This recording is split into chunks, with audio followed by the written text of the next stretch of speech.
नमस्कार, आपण पाहत आहात लोकांक्षा न्यूज.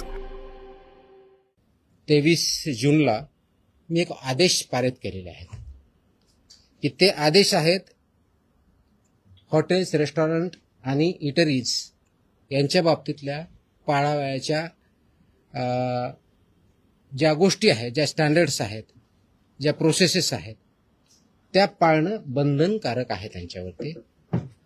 तर त्यामध्ये जर बघितलं तर आम्ही ग्राहकांच्या आरोग्यासाठी, आरोग्य संरक्षणासाठी अन्न व औषध प्रशासन म्हणून एक महत्त्वाचा निर्णय, एक ऐतिहासिक निर्णय काल घेतलेला आहे आणि ते आदेश मी पारित केलेले आहे. हे काय आदेश आहे तर हे कंप्लायन्स ह्या इंडस्ट्रीनं, म्हणजे हॉटेल्स, रेस्टॉरंट, इटरीज हे जे आहे यांनी करायचे आहेत आणि त्यांचं इन्फोर्समेंट आपल्या मशिनरी मार्फत, म्हणजे आपली जी यंत्रणा आहे त्यांच्या मार्फत करायचं आहे. तर हे करण्यासाठी सुरक्षित अन्न, स्वच्छ आस्थापना आणि जबाबदार अन्न व्यावसायिक यांच्या बाबतीत आपण काही आदेश पारित केलेले आहेत. ते सर्वात महत्त्वाचं म्हणजे काय तर ते जे रेग्युलेशन्स आहेत ते रेग्युलेशन्स इम्प्लिमेंट करणं गरजेचं आहे. ते कोणते रेग्युलेशन्स आहेत तर पहिला आहे रजिस्ट्रेशन, अन्न व सुरक्षा मानके, अन्न व्यवसायाचे परवाने व नोंदणी 2011चे रेग्युलेशन्स आहेत. तर याच्या बाबतीत मोस्टली बऱ्यापैकी रजिस्ट्रेशन झालेलं आहे किंवा लायसन्स झालं. रजिस्ट्रेशन म्हणजे ज्यांचा टर्नओव्हर 1.5 कोटीच्या आत आहे तोपर्यंत रजिस्ट्रेशन, त्याच्यावरचे लायसन्सेस असतात. त्याचं इम्प्लिमेंटेशन काही प्रमाणात किंवा मोठ्या प्रमाणात झालेलं आहे. पण त्याच्या व्यतिरिक्त अन्न व सुरक्षा मानके, अन्न उत्पादन मानके व अन्न संयोजके हे विनियम 2011 याचं इम्प्लिमेंटेशन होणं गरजेचं आहे. त्याचप्रमाणे अन्न व सुरक्षा मानके, दूषके, विषे व अवशेष हे 2011चे रेग्युलेशन्स आहेत, याचं इम्प्लिमेंटेशन होणं गरजेचं आहे. त्याचप्रमाणे अन्न सुरक्षा व मानके, लेबलिंग आणि प्रदर्शन 2020 याचं इम्प्लिमेंटेशन होणं गरजेचं आहे. त्याचप्रमाणे अन्न सुरक्षा व मानके, पॅकेजिंग विनियम 2018 याचं इम्प्लिमेंटेशन होणं गरजेचं आहे. आणि त्याचबरोबर शाळेतल्या मुलांसाठी जे सुरक्षित अन्न व संतुलित आहार नियम 2020 आहेत हे सुद्धा इम्प्लिमेंट होणं गरजेचं आहे. आपल्यासमोर हा प्रश्न असेल की हे मानके होते तर म्हणजे का इम्प्लिमेंट झाले नाहीत किंवा पूर्णपणे होतात की नाही आहे. आतापर्यंत आमचा जो अनुभव आलेला आहे, म्हणजे माझ्या अगोदरचा आहे, जे काही रेट्स झालेले आहेत, सर्च झालेले, सीजर झालेले आहेत, ज्या कंप्लेंट्स आलेल्या आहेत आणि त्याच्या ज्या फाइंडिंग्स आहेत, त्या फाइंडिंगमध्ये आम्हाला काय सापडलं आणि त्याच्यात हे उत्तर आहे की हे आदेश म्हणजे पारित केले याची आवश्यकता का भासते. कदाचित इंडियामध्ये आपण फर्स्ट असू, मला माहीत नाही बाकीच्या राज्यांनी केलेलं नाही, की मोस्टली मला जे आहेत असे आदेश मला बघायला भेटलेले नाही आहेत. कदाचित असेल किंवा दुसऱ्यांनी केले असेल. तर याची आवश्यकता यासाठी पाहिली की ज्या आम्ही राबवलेल्या तपासण्या आहेत, विशेष मोहिमा आहेत, सर्वेक्षण आहेत आणि अंमलबजावणी या कार्यामध्ये आम्हाला गंभीर त्रुटी या आस्थापनामध्ये आढळलेल्या आहेत. जसे की अस्वच्छ व आरोग्यास अपायकारक परिस्थितीत अन्न तयार करणे, दुसरं वापरलेल्या खाद्यतेलाचा परत पुनर्वापर करणे, वैद्यकीय तपासणी नसलेल्या कर्मचाऱ्यांकडून अन्न पडताळणी करणे, तापमान नियंत्रणातल्या त्रुटी ह्या असणे, कारण तापमान आपण ज्यावेळेस कळतो त्याच्यामध्ये काही स्टँडर्ड्स ठरलेले आहेत. अन्न दर्जाहीन साहित्यामध्ये अन्न पदार्थाचे पॅकेजिंग करणे, ग्राहकांना सुरक्षित पाणी उपलब्ध न करून देणे आणि विविध अन्न सुरक्षा नियमांचे उल्लंघन करणे, ह्या मेजर त्रुटी आम्हाला त्याच्यामध्ये आढळल्या. आणि ह्या त्रुटी ह्या ज्या स्टँडर्ड्स आहेत याचं उल्लंघन करणारे आहेत आणि म्हणून परत आपल्याला त्याचे आदेश काढून ते इम्प्लिमेंट करण्याच्या दृष्टिकोनातून हे काल आम्ही 23 जून रोजी हे आदेश पारित केलेले आहेत. ती कॉपी आपल्याला मी आता देईलच, अवेलेबल आहे, आपण देऊया. हे आदेश कुणाकुणाला लागू होणार आहेत हा पुढचा प्रश्न येतो. तर सर्व hotels and restaurant, all without exception, सर्व हॉटेल्स अँड रेस्टॉरंट, उपाहारगृहे व ढाबे, कॅन्टीन्स आणि कॅफेटेरिया, बेकरीज आणि मिठाईवाले शॉप किंवा sweet shops, catering units, food caterers, juice bars, cloud kitchens, dark kitchens, central kitchens, साखळी उपाहारगृहे, ई कॉमर्स आणि ऑनलाईन फूड डिलिव्हरी प्लॅटफॉर्म इत्यादी सर्वांना हे लागू होणारे आदेश आहेत. म्हणजे ज्या ज्या ठिकाणी फूड प्रोसेसिंग होऊन लोकांना खाद्यासाठी पुरवलं जातं त्या सगळ्या इस्टॅब्लिशमेंट याच्यामध्ये येतात. आता याच्यामधल्या मेन तरतुदी काय आहे तर पहिलं तरतूद आहे की परवाना किंवा लायसन्स हे मॅन्डेटरी आहे, ते त्यांनी घ्यावं. त्याच्याशिवाय त्यांना कोणत्याही परिस्थितीत रेस्टॉरंट किंवा हॉटेल हे चालवता येणार नाही. त्याच्या तरतुदी पेनॉल्टीज आहेत, त्या पेनॉल्टी सुद्धा सिव्हिअरली आता इथून पुढे वापरल्या जातील. त्याच्यामध्ये अगदी 10 लाख विदाउट परमिशन चालू एखादे एस्टॅब्लिशमेंट असेल तर 10 लाखापर्यंत दंड आहे, परत प्रॉसिक्युशन आहे. ह्या सगळ्या गोष्टीचा आपण वापर करणार आहोत. दुसरा जो आहे, स्वच्छता आणि आरोग्य मानकाचे कठोर पालन करणं गरजेचं आहे, ज्यामध्ये शेड्यूल 4 किंवा अनुसूचित 4 हे जे आहे याच्यामध्ये स्वच्छता आणि आरोग्य विषय मानकांचे काटेकोरपणे पालन करणं गरजेचं आहे. ते थोडक्यात मी डिटेलमध्ये सांगेन. कर्मचाऱ्यांची वैद्यकीय परीक्षा, तपासणी व प्रशिक्षण हे मॅन्डेटरी आहे. कारण जर कर्मचारी किंवा फूड हँडलर जर त्याला काही डिजीज असेल तर तो पास ऑन होऊ शकतो. म्हणून यासाठी मानकं ठरलेलं आहे. तर त्यांचं अॅन्युअल चेकअप झालं पाहिजे. त्याच्या पर्टिक्युलरली कोणत्या कोणत्या टेस्ट झाल्या पाहिजे ते आपण त्याच्यामध्ये मेन्शन केलेलं आहे. त्याचबरोबर सुरक्षित अन्न हाताळण्यासाठी स्पष्ट मानके जे आहेत त्याच्यामध्ये कच्चे व शिजवलेले अन्न वेगवेगळे ठेवणे, फिफो तत्वाचं फर्स्ट इन फर्स्ट आउटचं प्रिन्सिपल पालन करणे, गरम व थंड अन्नासाठी निर्धारित तापमान राखणे, रंगसंकेतिक कापणी फळांचा वापर करणे, परवानाधारक पुरवठादाराकडून कच्चा माल खरेदी करणे. आता याच्यामध्ये की म्हणतो शेतकऱ्यांकडे दिलं तर तुमचा परवानगीधारक कुठं, तर त्याच्यामध्ये जी रिसीट असते त्याला सुद्धा आपण अग्रीमेंट याच्यामध्ये डेफिनेशनमध्ये काउंट केलं आहे. त्याच्यामुळे रिसीट इज, कारण याचा उद्देश जेवढा आहे की तो फूड किंवा रॉ मटेरियल कुठून आलं हे ट्रेस करता आलं पाहिजे, हा त्याच्या पाठीमागचा उद्देश आहे. त्याचबरोबर ग्राहकांसाठी मोफत पिण्यायोग्य पाणी पिण्याचं प्रोव्हाइड करणं, मोफत देणं अपेक्षित आहे. सुरक्षित पिण्याचे पाणी विनामूल्य उपलब्ध करून देणं बंधनकारक आहे. आमच्याकडे पिण्याचं नाही, फक्त बॉटल वॉटर आहे आणि ते पे विकत घ्यावं असं बंधनकारक करता येत नाही. इट विल बी व्हायलेशन आणि अशावरती आम्ही कारवाई करणार आहोत. तसे आम्ही त्याच्यावरती बोर्ड लावा असं मी त्यांना सांगितल्या आदेशामध्ये. त्यांना बोर्ड लावावे लागतील, त्याप्रमाणे करावं लागेल. आणि कुणी मागितलं त्यांना सांगावं लागेल की आमच्याकडे पोर्टेबल ड्रिंकेबल वॉटर आहे, ते तुम्ही पिऊ शकता. त्याच्यानंतर त्यांनी डिमांड केली तर त्यांना द्यावं. It's optional, it's not compulsory. त्याच्यामुळे ही पहिली गोष्ट करायची आहे. त्याचबरोबर मेनू लेबलिंग आणि पोषणची माहिती ही मॅन्डेटरी आहे. मेन्यूवरती लेबल व्यवस्थित पाहिजेत, त्याचं लेबलिंग व्यवस्थित पाहिजे. त्याच्यामध्ये उपाहारगृहांनी व केंद्रीय परवानगीधारक आस्थापने मेन्यूमध्ये कॅलरी माहिती, पोषण मूल्य आणि ॲलर्जन माहिती प्रदर्शन करणं बंधनकारक आहे. तसंच वर्तमानपत्र किंवा छापील कागदात अन्न देता येणार नाही, हे प्रोहिबिटेड आहे, ते त्यांना देता येणार नाही. त्याचं कारण असं की अन्न दर्जा हे साहित्य, वर्तमानपत्रे किंवा छापील कागदपत्र अन्नपदार्थ गुंडाळणे किंवा वाढणे यावर रेग्युलेशननुसार बंदी आहे. वापरलेल्या खाद्यतेलाचा पुनर्वापर करता येणार नाही, ते रियूज बऱ्याच वेळेस करतात. तर फसायच्या ज्या रुको गाईडलाईन आहेत, RUC व रुको गाईडलाईन्स आहेत, त्या गाईडलाईन्सचं इम्प्लिमेंटेशन करणं बंधनकारक आहे. आणि 25 TPO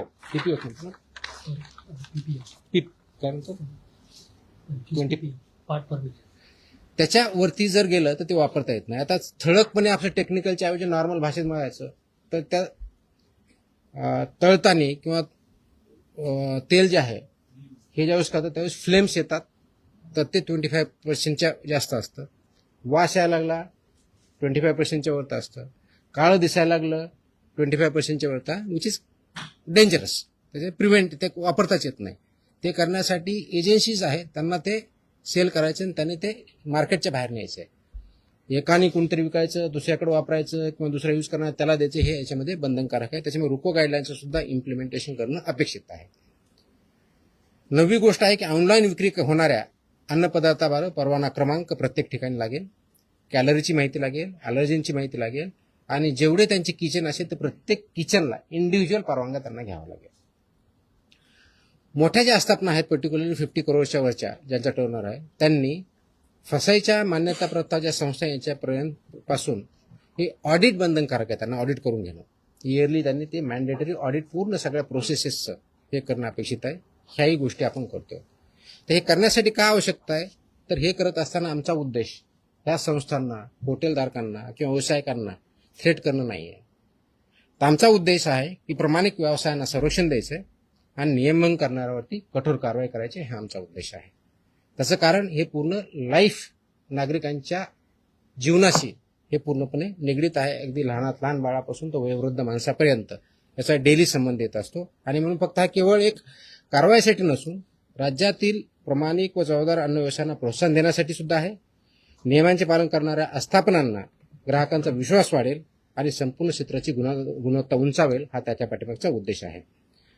आणि हे जर केलं नाही तर 2006च्या कायद्यातल्या आणि त्या अनुषंगाने जे रेग्युलेशन्स आले त्याच्या दंडात्मक प्रोव्हिजन्स आपण त्याच्यामध्ये वापर करणार आहोत. ही विशेष मोहीम आम्ही आत्ता चालू करतोय, पण हे कायमस्वरूपी राहणार आहे. म्हणजे सुरुवात आतापासून करतोय, एक स्पेशल ड्राईव्ह म्हणून काम करतोय, पण ही कायमस्वरूपी 12 महिने चालणारे मोहीम असणार आहे. आणि हे पूर्ण महाराष्ट्रभर सर्व सहायुक्त, सर्व FSO, सर्व जॉईंट कमिशनर कालच आम्ही आदेश दिलेले आहेत. आज मी थोडीशी विषय घेऊन त्यांना सांगितलेलं पण आहे. तर स्वच्छतेपासून पिण्याच्या पाण्यापासून ते किचनपर्यंत सगळ्या गोष्टी होतील. हे करण्यासाठी कुणाला काही कंप्लेन आले तर आम्ही 4 त्यांना ऑप्शन्स दिलेले आहेत. आपला जो टोल फ्री नंबर आहे तो दिलेला आहे, फसाईचा टोल नंबर दिलेला आहे, फॉस्कॉस मोबाईल ॲप आहे आणि संबंधित कार्यालयात सुद्धा किंवा मेलच्या माध्यमातून सुद्धा आपल्याला यामध्ये कंप्लेन करता येईल ह्या दृष्टिकोनाने बघतोय. आता थोडक्याच डिटेल्स, कारण आपल्याला थोडं टेक्निकल जर वाटलं असेल तर उदाहरणार्थ म्हणून तुम्हाला काही बाबी सांगतो की अन्न व्यवसाय चालकांची कर्तव्य जबाबदाऱ्या काय काय असाव्या त्याच्यामध्ये गोष्टी दिलेल्या आहेत. तर त्या बाबतीत बघितलं तर आरोग्यविषयी पद्धतीचे पालन करणे करताना विनियम 2.1.2 आहे. याच्यामध्ये केटरिंग कशी करावी हे पण ठरलेलं आहे. कार्यालयासाठी उत्तम स्वच्छता उत्पादन पद्धती कशी असावी हे पण ठरलेलं आहे. प्रत्येक प्रयोगास लागू अशा तपशीलवार आवश्यकता अशा गाईडलाईन्स आहेत त्या पण ठरलेल्या आहेत. आता जस्ट एक तुम्हाला एक्झाम्पल घेऊन किचन कसं असावं याच्यामधील माहिती देतो. स्वयंपाकघर कसं असावं, सर्व अन्न तयार करण्यात येणाऱ्या ज्या आहेत त्या जागेच्या भिंती व फरशा ह्या टाईल्सच्या पाहिजेत. भिंत आणि फरशी म्हणजे खालची हे दोन्ही लागणार आहे. फक्त तुम्हाला खाली टाईल्स असून चालणार नाही, भिंतीला पण टाईल्स लागतात. त्या वॉशेबल असाव्या लागतात, कारण ते वॉश करता आलं पाहिजे. त्याच्यातून कोणत्याही प्रकारचं मिक्सचर होणार नाही, अडल्चरेशन होणार नाही किंवा पॉयझनस सबस्टन्सेस जाणार नाही हे अपेक्षित आहे. ते अशोषक म्हणजे नॉन परमिएबल असावं, त्याच्यातून पाणी काही जाताना नाही हे बघावं लागणार आहे. त्याचबरोबर त्या धुण्यायोग्य असाव्यात हे असणं आहे. हे करताना पुरेशी हवा खेळती पाहिजे तिथं. यांत्रिक वायुविजन व निर्वातन प्रणाली बसवली पाहिजे, ज्याला एक्झॉस्ट आपण असं म्हणूया. त्याचबरोबर एक्झॉस्ट चिमणी असणं अपेक्षित आहे किंवा हुड खाली करावीत असेही अपेक्षित आहे. त्याचबरोबर कच्चा माल म्हणजे रॉ मटेरियल जे आहे ते त्यांनी स्वीकारण्यासाठी वेगळा सेक्शन, त्याचं प्रोसेसिंग किंवा तयारी करण्यासाठी वेगळा सेक्शन, स्वयंपाक तयार करण्यासाठी वेगळा सेक्शन आणि वाढण्यासाठी किंवा सर्व करण्यासाठी वेगळा सेक्शन असं त्या रेस्टॉरंट किंवा हॉटेलमध्ये मांडणी असणं अपेक्षित आहेत. कच्चे व शिजवलेले अन्न क्षेत्र हे भौतिक संरचना वेगळी ठेवावी लागणार आहेत. शाकाहारी व मांसाहारी हे वेगळे ठेवावे लागणार आहेत. आणि त्याचबरोबर त्याला अनुक्रमे शाकाहारी असेल तर हिरवा रंग, मांसाहारी असेल तर लाल रंग असे तुम्हाला फलक तिथे ठेवावे लागणार आहेत. तर ह्या गोष्टी ह्या मॅन्डेटरी आहेत, वेळोवेळी निर्देश दिले त्या दृष्टीनं आहेत. आणि हे काम करत असताना स्वयंपाकगृहात प्रवेशद्वारी पाणी, द्रवसाबण, टॉवेल, ड्रायर अशी व्यवस्था पूर्णपणे असणं अपेक्षित आहे. सो दॅट तिथं ज्यावेळेस कोणता ग्राहक जाईल तर त्याला ह्या गोष्टी अवेलेबल पाहिजेत, जेणेकरून जेवताना किंवा तिथलं फूड कन्झ्युम करताना त्याला ती फॅसिलिटी असणं अपेक्षित आहे. त्याचबरोबर पेस्ट कंट्रोल हे मॅन्डेटरी आहे.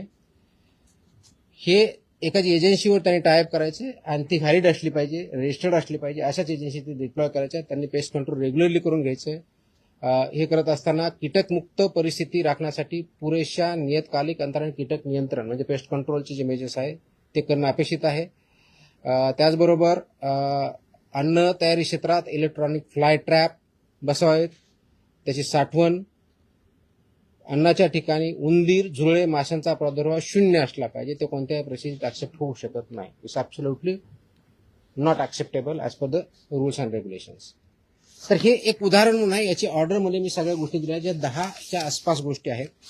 हे करण्यापाठीमागचा उद्देश एवढाच आहे, कारण प्रोसेस केलेलं फूड आपण ज्यावेळेस खातो त्याचे इम्पॅक्ट आपल्यावरती होतात. म्हणजे फूड पॉयझनिंग जे एक्स्ट्रीम केस आहे, पण ते दररोज आपल्या हेल्थवरती कॅलरीपासून ते चुकीच्या पद्धतीने हँडल करण्यापासून, स्वच्छतेपासून ते पाण्यापासून ते बसण्याच्या व्यवस्थेपासून तर असणाऱ्या गोष्टी तिथं कोणत्या कोणत्या आहेत ह्या मॅन्डेटरी आहेत. आणि याच्या बाबतीत आपल्याला काही त्रुटी सापडत असेल की जसं की आता तुमच्या याच्यामध्ये सांगितलं की हॉट फूड म्हणतो, गरम जेवण म्हणतो, तर त्याचं टेम्परेचर किती आहे हे पण ठरलेलं आहे. ज्यावेळेस हॉट फूड म्हणतो तर 60 डिग्री सेल्सिअस ते हीट पाहिजे. तुम्ही म्हणलं की कोल्ड तर 4 डिग्री सेल्सिअसचं पाहिजे. तुम्ही म्हणलं फ्रोझन तर -18 डिग्री सेल्सिअसचं पाहिजे. तर ह्या मॅन्डेटरी गाईडलाईन आहेत. त्या इम्प्लिमेंट होतात की नाही होतात ते करण्याच्या दृष्टिकोनातून नागरिकांमध्ये अवेअरनेस यावा, त्या इंडस्ट्रीला आणखी चांगल्या पद्धतीने माहीत व्हावं आणि आमच्या अधिकाऱ्यांनी ते इम्प्लिमेंट करावं. हा तिहेरी पर्पज याच्या पाठीमागचा आहे. आणि या तिहेरीच्या माध्यमातून एकत्रित येऊन हे आपलं आरोग्य नागरिकांचं कसं चांगलं राहील अशा दृष्टीने हे काल आम्ही आदेश इंग्लिश आणि मराठी दोन्हीमध्ये आहेत. दोन्हीच्या कॉपी आपल्याला भेटतील. प्रेस नोट सर्क्युलेट करा ती दिलेलीच आहे. तर या माध्यमातून हे नागरिकांनाही माहीत व्हावं, त्या इस्टॅब्लिशमेंटला माहीत व्हावं आणि आम्ही इन्फोर्स करताना ह्या सगळ्या गोष्टी बघाव्या. बऱ्याच वेळेस होतं की आमचे अधिकारी ज्यावेळेस जातात त्यावेळेस तिथला सॅम्पल घेतला जातो. सॅम्पलचा रिझल्ट आल्यानंतर आम्ही पुढची बघतो. पण फक्त सॅम्पल घेणं एवढ्यापुरतं मर्यादित राहायचं नाही. हे मी आदेश दिलेले आहेत की तिथे गेल्यानंतर हे जे टोटल 28 रेग्युलेशन त्याच्यापैकी 22 हे वेगवेगळ्या बाबतीत आहेत. जसं याच्या बाबतीत जवळजवळ 9 रेग्युलेशन्स मी सांगितले ह्या इंडस्ट्रीच्या बाबतीत. तर प्रत्येकाला more than 2 to 3 regulations compulsory आहेत. कारण रजिस्ट्रेशन कंपल्सरी आहे, बाकी स्वच्छतेच्या बाबतीतले आहेत. तर हे सगळे जे रेग्युलेशन त्या सगळ्यांचं रेग्युलेशनचं पालन होतंय की नाही, कंप्लायन्स ती इंडस्ट्री किंवा इस्टॅब्लिशमेंट करते की नाही हे बघणं आवश्यक आहे. आणि तशा दृष्टीने इथून पुढे तपासण्या होतील. त्याच प्रकारे सॅम्पल घेणं त्यातला एक भाग राहील. ह्या सगळ्या गोष्टीचा कंप्लायन्स त्यांना करणं कंपल्सरी आहे. आणि हे ज्यावेळेस सॅम्पल लॅबकडे जातात तर लॅब बरोबर देताना आमचा एक फॉर्म असतो, फॉर्म 5, आणि ड्रगचा एक वेगळा फॉर्म आहे. म्हणजे तिथे तर ते फॉर्म 5 पूर्णपणे आतापर्यंत भरला जात नव्हता का इनकम्प्लीट येत होता. आता मी इन्स्ट्रक्शन दिलेलं आहे की फॉर्म 5 हा कंपल्सरी टोटल भरला पाहिजे. म्हणजे त्याच्यात फिलअप केलं पाहिजे जे काय माहिती आहे. त्याचबरोबर एक ॲडिशनल नोट पण त्याच्यात लिहिली पाहिजे की हे जे रेग्युलेशन्स आहेत हे रेग्युलेशन पाळले जातात की नाही, इनकम्प्लीट पाळले जातात का, कम्प्लीट पाळले जातात का, कम्प्लीट व्हायोलेशन केलं जातं, याचे डिटेल्स त्याच्यामध्ये येतील. त्याचं कारण असं आहे की बऱ्याच वेळेस लॅबमध्ये ज्यावेळेस रिपोर्ट जातात तर रिपोर्टमध्ये फक्त इन्ग्रेडियंटच्या आधारे त्याचा रिझल्ट येतो. वास्तविक बघता फक्त तेवढ्या पुरतं मर्यादित नाही. तसं असतं तर टेक्निकल जो तिथला असिस्टंट आहे किंवा सायंटिस्ट आहे यांनी तो रिपोर्ट दिला असता. त्याच्याऐवजी तिथं गव्हर्नमेंट, ज्याला GM होतो, गव्हर्नमेंट अनालिस्ट, हा रिपोर्ट देतो. त्याचा उद्देश असा आहे की एका बाजूला ज्या गाईडलाईन्स आपल्या मॅन्युअल्स त्याच्या बाबतीतच्या लॅबच्या बाबतीतले पण मॅन्युअल्स आहेत, हा टेस्ट रिपोर्ट काय सांगतो आणि तिथली ओव्हरऑल कंडिशन्स आणि व्हायोलेशन्स काय झालेले ह्या दोन्हीच्या गोष्टीचं अनालिसिस करून त्यांनी अनालिटिकल रिपोर्ट देणं अपेक्षित आहे. Just to give an example की एखाद्या डेअरी प्रॉडक्टमध्ये किंवा हॉटेलमध्ये आपण गेला, तुमचा टेस्ट एकदम चांगला, आपण बघतो खूप चांगले टेस्ट आहे, त्याचे रिझल्ट स्टँडर्ड येतात.